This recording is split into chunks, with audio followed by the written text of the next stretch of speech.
मित्रों, मैं डॉक्टर मुकेश चंद। आज हम हिंदी साहित्य का इतिहास की श्रृंखला में आधुनिक काल के अंतर्गत छायावादी युग पर चर्चा करेंगे। इससे पहली वीडियो में छायावाद की पृष्ठभूमि, नामकरण, प्रवर्तक, छायावाद और रहस्यवाद में संबंध, छायावाद और स्वच्छंदवाद में संबंध और छायावाद के स्वरूप और छायावाद के प्रमुख कवियों के बारे में विस्तार से चर्चा कर चुके हैं। इस छायावाद की दूसरी वीडियो के अंतर्गत हम छायावाद की प्रवृत्तियों अथवा छायावाद की विशेषताओं का विस्तार से निरूपण करने जा रहे हैं। चलिए शुरू करते हैं। छायावाद की प्रवृत्तियां। छायावाद शब्द के अर्थ को लेकर आलोचना जगत में काफी विवाद रहा है। यह शब्द किसी ऐसे विशिष्ट अर्थ का बोधक नहीं है जिससे छायावादी काव्य की प्रवृत्तियों को समझा जा सके। जहां यथार्थवाद, प्रगतिवाद आदि काव्य धाराओं के विवेचन में यथार्थ, प्रगति आदि के अर्थ से सहायता ली जाती है, वहां छायावाद के अर्थ को समझने के लिए विपरीत दिशा में अर्थात नामवाचक शब्द के अर्थ से हटकर प्रवृत्तियों के आधार पर नाम का निर्धारण किया जाता है। छायावादी काव्य की प्रवृत्तियां ही वस्तुतः उसके नाम के आधार मानी जाती है। तो छायावादी की प्रवृत्तियां ही छायावाद के नाम का आधार मानी जाती है। छायावादी काव्य की प्रवृत्तियों का विवेचन इस प्रकार है। छायावाद की प्रवृत्तियों का विवेचन करने के लिए हम इसको दो भागों में बांट सकते हैं, वस्तुगत प्रवृत्तियां और रूपगत प्रवृत्ति। पहले हम वस्तुगत प्रवृत्तियां दे सकते हैं। वस्तुगत प्रवृत्तियां का मतलब अनुभूतिगत विशेषताएं अर्थात भाव पक्ष। पहली प्रवृत्ति है स्वानुभूति की प्रत्यक्ष विवृत्ति। स्वानुभूति माने स्वयं की अनुभूति की। छायावादी काव्य का एक प्रधान लक्षण है स्वानुभूति की विवृत्ति, जो व्यक्तिगत प्रणय से लेकर करुणा और आनंद तक फैली हुई है। इसके प्रभाव स्वरूप इस काव्य में व्यक्तिवाद की प्रधानता है, जिससे यहाँ वैयक्तिक सुख दुख की खुलकर अभिव्यक्ति हुई है। जैसे उदाहरण दें, मैं शैली अपनाई, देखा एक दुखी निज भाई, दुख की छाया पड़ी हृदय में, झट वेदना उमड़ाई। ये पंक्ति है सूर्यकांत त्रिपाठी निराला जी। छायावादी काव्य में कवि का अहम या निजता ही वैयक्तिकता बनकर उपस्थित हुई है। प्रसाद जी की कामायनी उनके निजी चिंतन की उद्घाटक बन गई है। यहाँ कामायनी में मनु के शब्दों में, मैं हूं यह वरदान सदरस, क्यों लगा गूंजने कानों में, मैं भी कहने लगा मैं हूं शाश्वत नभ के कानों में। दूसरी प्रवृत्ति है पीड़ा और वेदना की झलक। छायावादी काव्य में पीड़ा और वेदना का यथार्थ और स्पष्ट वर्णन हुआ है। पीड़ा का महत्वगान, छोटे और उपेक्षितों के प्रति सहानुभूति तथा दुख एवं वेदना की चुभन इस काव्य में मिलती है। छायावाद के प्रायः सभी कवियों ने अपनी पीड़ा और वेदना की मार्मिक अभिव्यक्ति की है। यथा जैसे हम देखें, क्यों व्यथित, ये प्रसाद जी की पंक्तियां आंसू से ली है। क्यों व्यथित व्योम गंगा सी छिटका कर, दोनों छोड़ें चेतना तरंगिनी, मेरी लेती है मृदु हिलोरें। अथवा हम एक दूसरा उदाहरण देखते हैं। ये पंक्ति है दूसरा उदाहरण महादेवी वर्मा की। मैं नीर भरी दुख की बदली, स्पंदन में चिर निस्पंद बसा, क्रंदन में आहत विश्वसा। आगे देखते हैं। छायावादी काव्य में सूक्ष्म भावनाओं का उद्घाटन तथा प्रणय गाथा का अंत असफलता और निराशा में हुआ है। इसलिए इसमें मिलन की अनुभूतियों के स्थान पर प्रह की अनुभूतियां ही अभिव्यक्त हुई हैं। यथा जैसे उस सुख का आलिंगन करने का कभी भूल कर न आ जाना, मिलन छित तट मधु जल निधि में मृदु पिलोर उठा जाना। ये पंक्तियां प्रसाद जी। तीसरी छायावाद की प्रवृत्ति है नारी सौंदर्य और प्रेम निरूपण। छायावादी कवियों का ने नारी का प्रेयसी रूप ग्रहण किया है, यो यथार्थ सौंदर्य और स्वर्ग की काल्पनिक सुषमा से मंडित है, जिसमें प्रेम सौंदर्य की सूक्ष्म अमूर्त चेतना का आग्रह है। यथा जैसे कुसुम कानन अंचल में मंद पवन प्रेरित सौरभ शाखा, रचित परमाणु पराग शरीर, खड़ा हो लय मधु का आधार। ये पंक्तियां जयशंकर प्रसाद की कामायनी के श्रद्धा सर्ग से ली गई। प्रसाद जी ने कामायनी में श्रद्धा को काम और रति की पुत्री माना है। वह इस संस्कृति में प्रेम कला का संदेश सुनाने के लिए अवतरित हुई है। जैसे कामायनी यहाँ लिखा गया, यह लीला जिसकी विकस चली, वह मूल शक्ति थी प्रेम कला, उसका संदेश सुनाने को संस्कृति में आई है कमला। ये बहुत ही महत्वपूर्ण पंक्तियां कई बार परीक्षा में पूछी गई। छायावाद की चौथी प्रवृत्ति है सौंदर्य का सूक्ष्म चित्रण। छायावाद ने हिंदी काव्य को एक ऐसा सौंदर्य बोध दिया जिसके फलस्वरूप छायावादी कवि को सर्वत्र जड़ चेतन में एक अद्वितीय सौंदर्य की झांकी दिखाई देती है। इन कवियों ने अतीन्द्रिय एवं सूक्ष्म सौंदर्य का चित्रण करके अपने सौंदर्य बोध और परिष्कृत रस बोध का परिचय दिया। यथा का मतलब है जैसे प्रिय शांत गगन मेरा जीवन, यह क्षितिज बना धुंधला विराग, नव अरुण अरुण मेरा सुहाग, छाया सी काया बीतराग, सुध भीने स्वप्न रंगी लेखन। ये पंक्तियां हैं महादेवी की। अथवा दूसरा उदाहरण देखते हैं, मुकुल मदपों का मृदु मधुमास, सुख श्री सौरभ का सार, मनोभावों का मधुर विलास, विलास सुषमा ही का संसार। ये पंक्तियां है सुमित्रानंद पंत। पांचवी प्रवृत्ति छायावादी की प्रकृति का चेतन रूप। प्रकृति चेतन रूप में चलायमान। छायावाद ने विश्व सुंदरी प्रकृति की अत्यंत मनोहारिणी छवि अंकित की है, जिसमें कवि अपने पूर्ण यौवन तथा उल्लासमयी शोभा के साथ चेतन रूप में चित्रित हुई। जिसमें प्रकृति अपने पूर्ण यौवन तथा उल्लासमयी शोभा के साथ चेतन रूप में चित्रित हुई है। इसीलिए छायावादी कवि प्रकृति के अंतर जगत में प्रवेश करके उसके एक एक स्पंदन को चित्रित करने में तल्लीन दिखाई देता है। यथा जैसे हाँ पगली संभाल ले कैसे छूट पड़ा तेरा अंचल, देख बिखरती है मणिराजी, हरी उठा बेसुध चंचल। पंक्तियां हैं प्रसाद जी। कविवर निरालानी ने भी संध्या सुंदरी के मादक सौंदर्य पर मुग्ध होकर उसके अलौकिक रूप सौंदर्य की झांकी अंकित की है।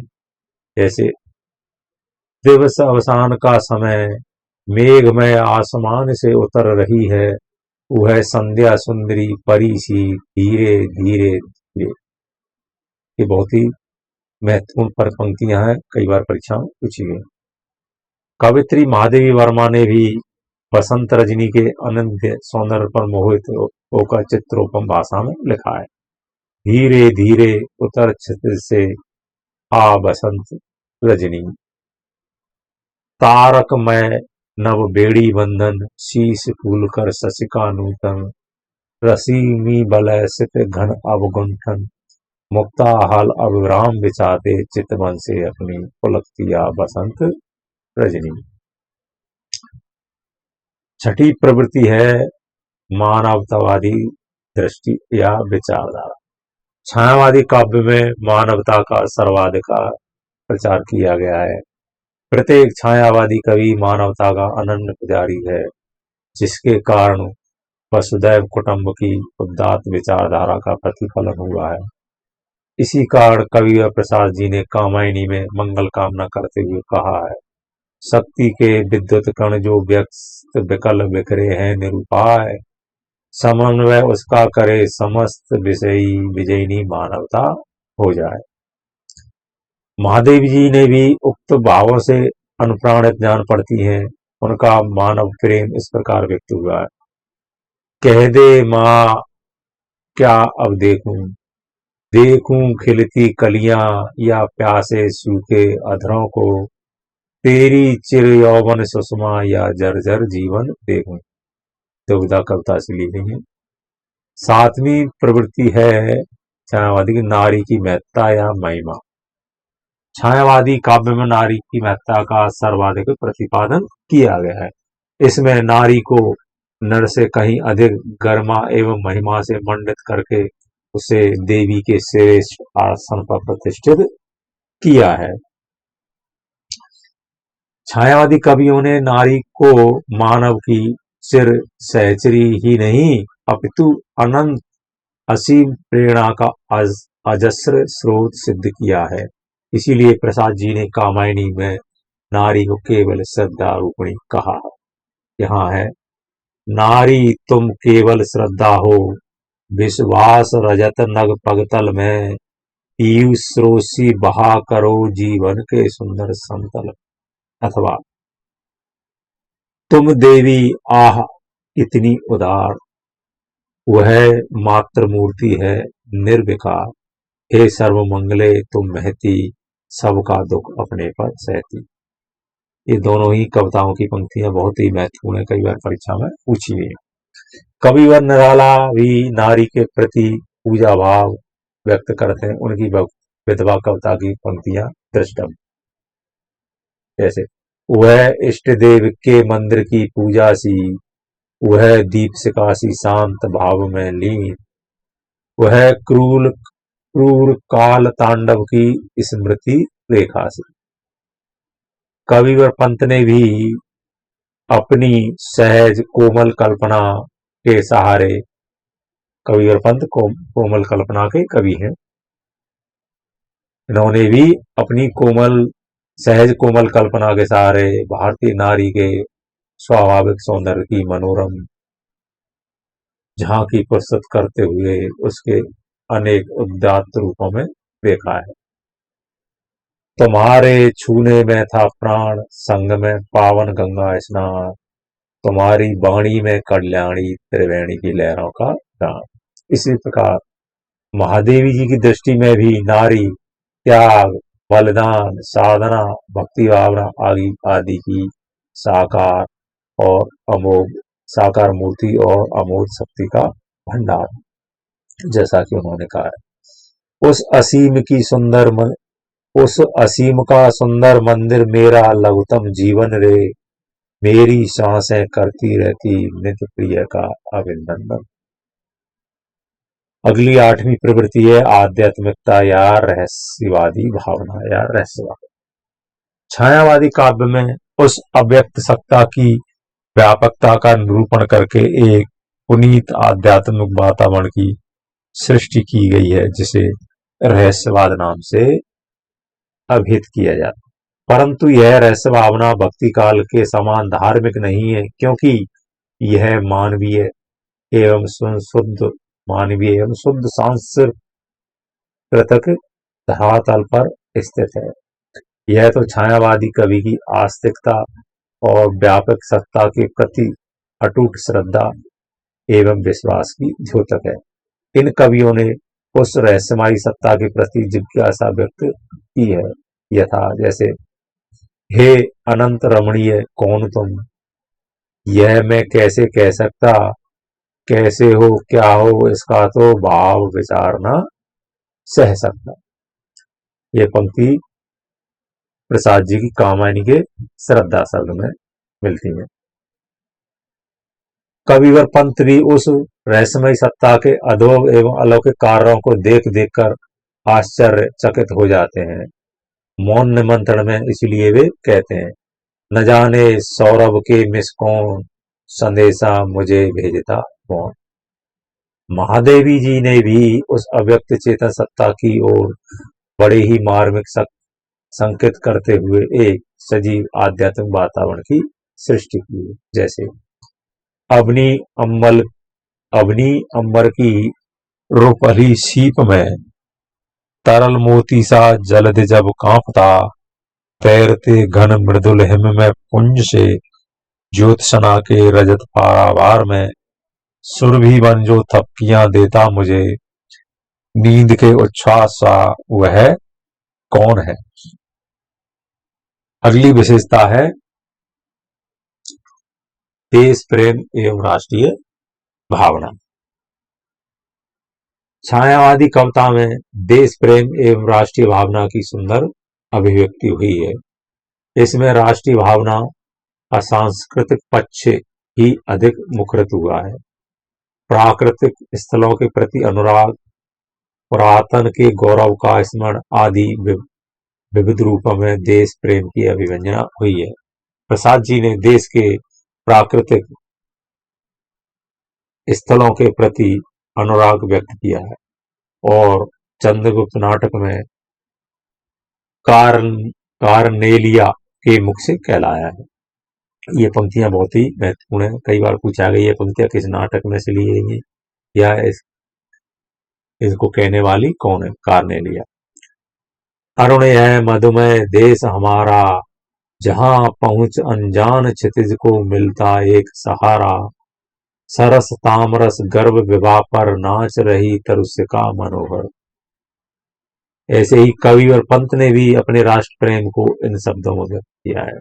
जैसे भारत माता ग्राम वासिनी, खेतों में फैला है श्यामल, धूल भरा मैला सा आंचल, गंगा यमुना में आंसू जल, मिट्टी की प्रतिमा उदास मन।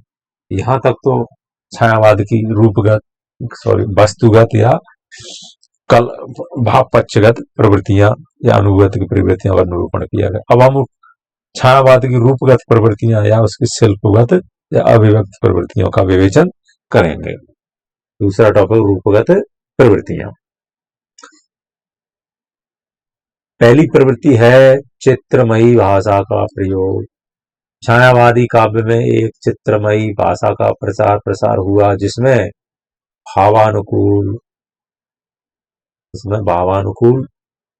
चित्रोपम शब्दों द्वारा खड़ी बोली हिंदी को काव्य भाषा का गौरव प्रदान किया गया। खड़ी बोली हिंदी। इन शब्द चित्रों में सहजता, सरसता, आकर्षण एवं सबसे अधिक गत्यात्मकता है। जैसे हाहाकार हुआ क्रंदन में, कठिन कुलिस होते थे चूर, हुए दिगंत बधिर भीषण रव बार बार होता था। ये कामायनी के प्रलेबल से दी गई।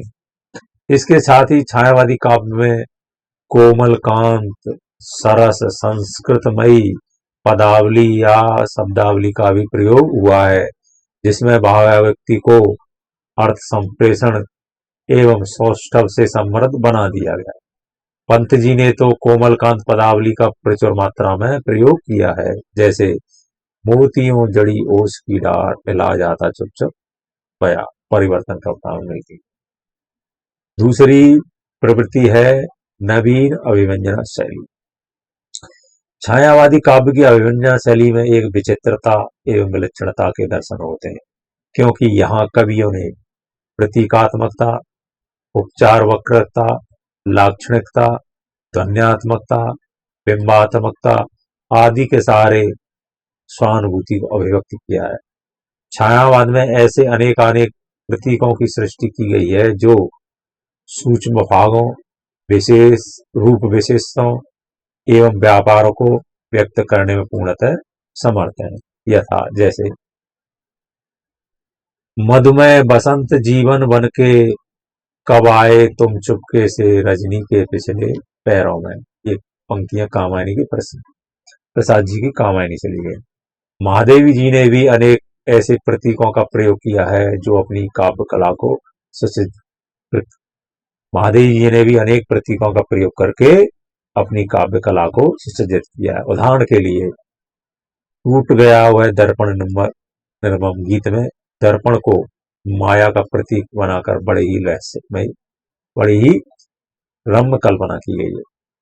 जैसे टूट गया है दर्पण निर्मम, किसमें देख समारू कुंतल, अंग राग पुलकों का मलबा।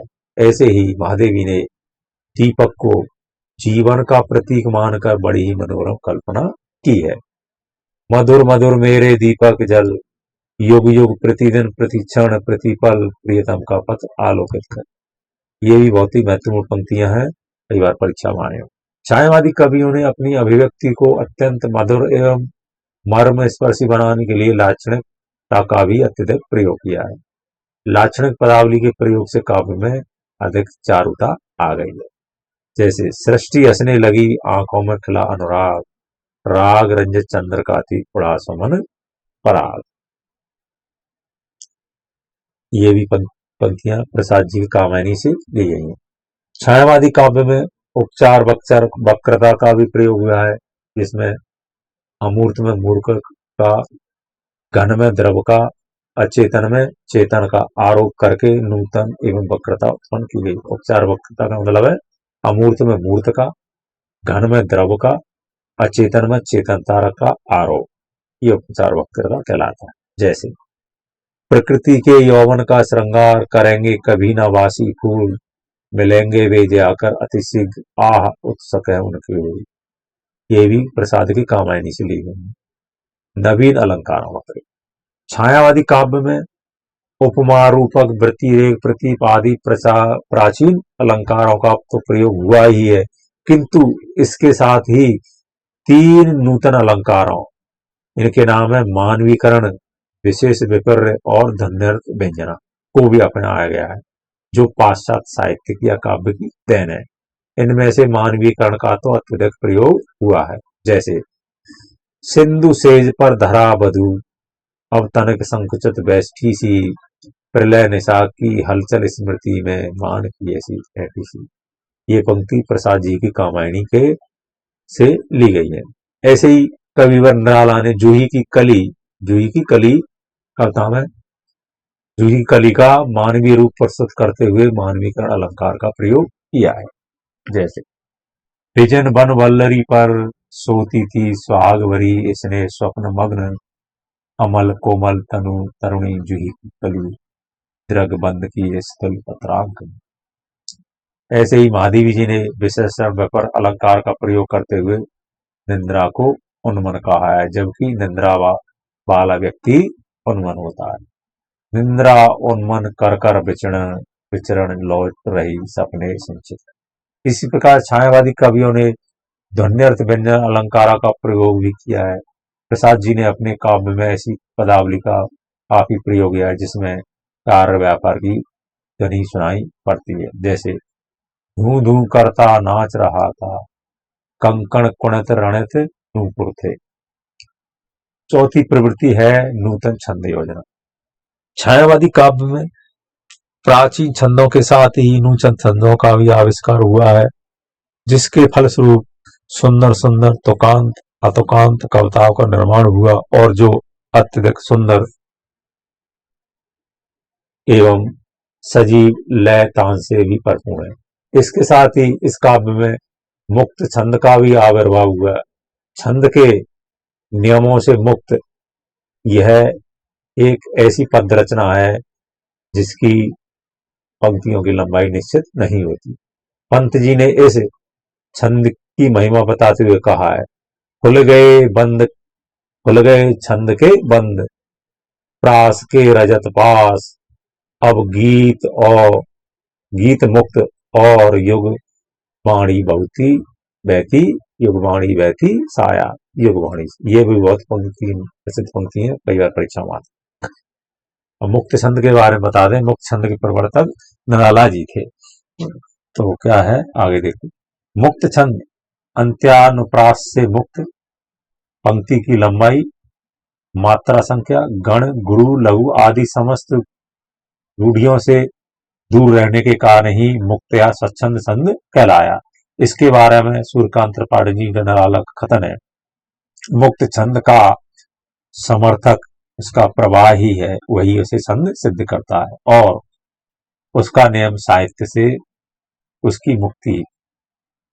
निराला जी परिमल में लिखते हैं कि वह मन का सहज प्रकाशन है। मुक्त छंद मन का सहज प्रकाशन है। मुक्त छंद सहज प्रकाशन वह मन का निज भावों का प्रकट अकृत्रिम चित्त।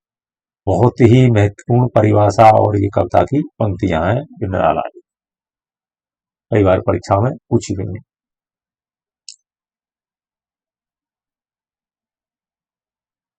तो यहीं तक हमारी छायावाद की काव्य प्रवृत्तियां संपूर्ण होती हैं।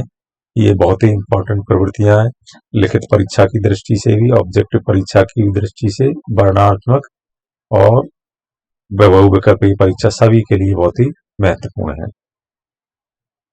तो आपके लिए बहुत ही उपयोगी वीडियो है और छायावाद की प्रवृत्तियां इस वीडियो में और इससे पहले छायावाद के पहली वीडियो में छायावाद के बारे में विस्तार से हम अध्ययन कर चुके। धन्यवाद।